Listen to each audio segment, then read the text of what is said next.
સામાન્ય રીતે ગરીબોના આશરા કે ઝૂંપડા પર બુલડોઝર ચાલવાની ઘટનાઓ સામે આવતી હોય છે, પરંતુ નર્મદા જિલ્લાના ઇતિહાસમાં પ્રથમવાર કાયદાનો સકંજો સરકારી બાબુઓ પર કસાયો છે.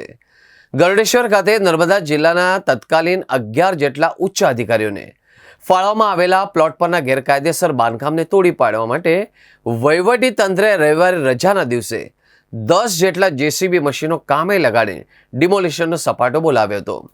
નર્મદા જિલ્લાના ગરુડેશ્વર ખાતે વર્ષ 2019 દરમિયાન તત્કાલીન જિલ્લા કલેક્ટર RS નીનામા દ્વારા તે સમયના 11 જેટલા ઉચ્ચ સરકારી અધિકારીઓને રહેણાંક હેતુ માટે પ્લોટની ફાળવણી કરવામાં આવી હતી.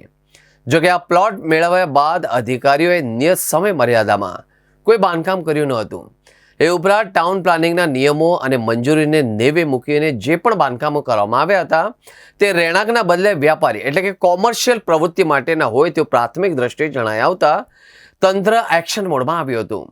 તત્કાલીન કલેક્ટર દ્વારા વર્ષ 2019માં અપાયેલી જમીનો પર નિયમોનું ઉલ્લંઘન કરીને કરાયેલા કોમર્શિયલ બાંધકામો બદલ વર્તમાન કલેક્ટરે આ જમીનો ફરી શ્રી સરકાર કરવાનો કડક આદેશ આપતા સમગ્ર રાજ્યના વહીવટી આલમમાં ભારે ખળભળાટ મચી ગયો હતો.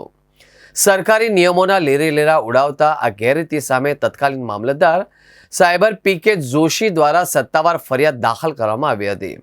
આ મામલે સચોટ પુરાવા એકત્રિત કર્યા. રાઇટ ટુ ઇન્ફોર્મેશન અંતર્ગત પણ વિગતો મંગાવવામાં આવતા સમગ્ર કૌભાંડ સપાટી પર આવ્યું હતું.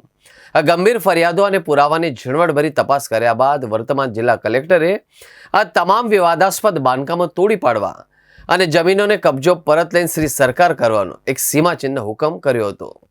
અધિકારીનો મકાનો તૂટ્યા એની સામે જ મહાકાળી માતાનું મંદિર છે. મહાકાળી માતાને આસપાસ મોટું કોઈ 5 સ્ટાર હોટલ બની રહી છે.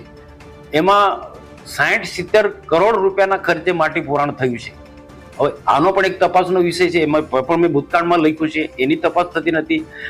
આ ગરડેશ્વર પંચાયત ઉપરાંત કેવડિયા વિસ્તારની અંદર કેટલીક હોટલો આસપાસ જે હોટલો બની છે એમને જે રજા ચિઠ્ઠી મળી છે એ પાકા મકાનોની સાથે સાથે બીજા આસપાસ શેડ બનાવવાનું હોય, પણ તે શેડ બનાવવાની જગ્યાએ પણ પાકા બાંધકામ કરી દીધા.